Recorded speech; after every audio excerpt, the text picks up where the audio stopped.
एक गांव में एक छोटा सा परिवार रहता था। बसंत, उसकी पत्नी, उसकी 5 साल की बेटी और उसकी माँ रहते थे। माँ, मैं काम के सिलसिले में शहर जा रहा हूँ और मैं विमला को लेकर जा रहा हूँ। हाँ माँ, हमें अपनी दुकान के लिए कुछ सामान लाना है तो हम कुछ घंटों में वापस आ जाएंगे। ठीक है बेटा, तुम लोग जाओ और रीना की फिक्र मत करो, उसके लिए मैं हूँ यहाँ पर बसंत जिस गाड़ी से जा रहा होता है उस गाड़ी के ब्रेक फेल हो जाते हैं और वो तीनों उस गाड़ी में बैठे होते हैं और उसमें आग लग जाती है। एक ही पल में सब खत्म हो जाता है। उन तीनों की मौत हो जाती है।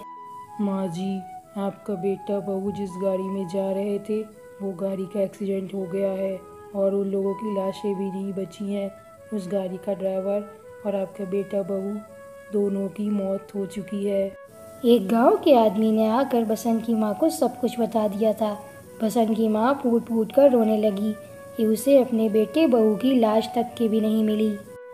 तभी वहाँ रीना आ जाती है और अपनी दादी से पूछती है, दादी, क्या हो गया? आप क्यों रो रही हैं? और माँ और पिताजी कहाँ हैं?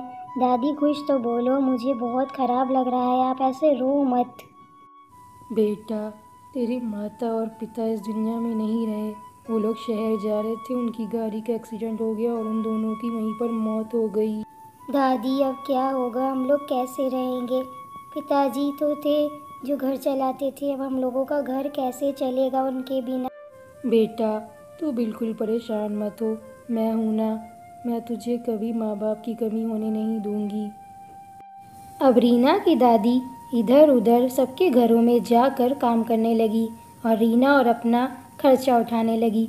रीना की दादी की उम्र बहुत ज़्यादा थी, इसलिए वो ज़्यादा काम नहीं कर पाती थी।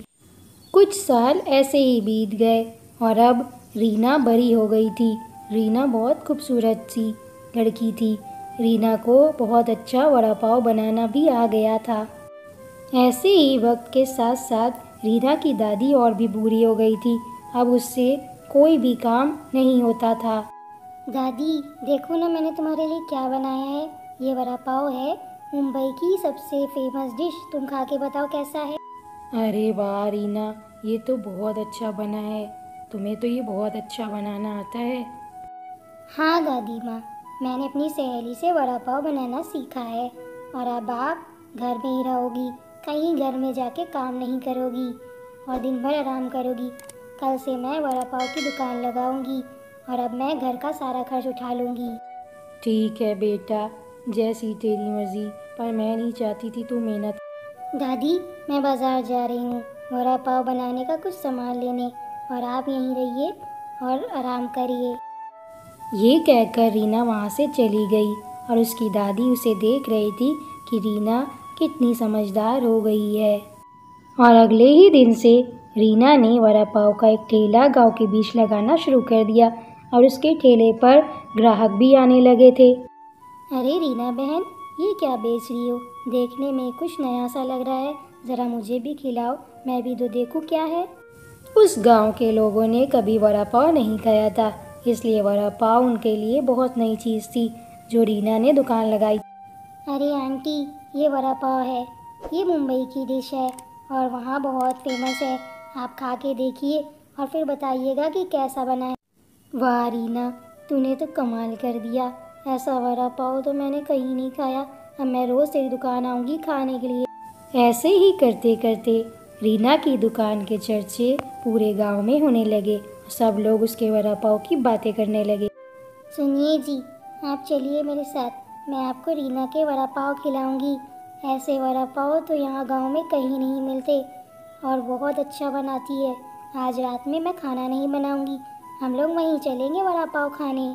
रीना की दुकान कभी खाली नहीं रहती थी और जो रीना के वड़ा पाव खाता था उसकी तारीफ किए बिना वहाँ से नहीं जाता था।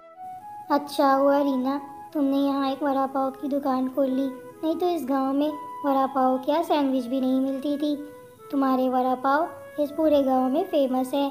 सारे लोग तुम्हारे वड़ा पाव की बातें करते हैं और मुझे भी तुम्हारे वड़ा पाव बहुत पसंद है। कुछ दिन तक सब कुछ सही चलता रहा, पर एक दिन रीना की दुकान पर एक पुलिस वाला आया। रीना के ठेले के सामने ही पुलिस स्टेशन था, तो वो उसके पास आया। ये लड़की, तो तू गैर कानूनी तरीके से यहाँ पर ठेला लगाई भी है और हमारे पुलिस स्टेशन में इसका सारा धुआं जाता है। कल से अगर तूने ये ठेला लगाया, इस ठेले के साथ साथ तुझे भी फेंक दूंगा। कल से ये ठेला मुझे यहाँ नहीं दिखना चाहिए, समझी तू? पर सर, मैं छोटी सी जगह पे अपना ठेला लगाई हूँ अपनी दादी और अपना पेट भरने के लिए। आप मुझे ये हटाने के लिए क्यों बोल रहे हैं? मैं कुछ नहीं जानता। कल से अगर मुझे ठेला दिखा तो अच्छा नहीं होगा।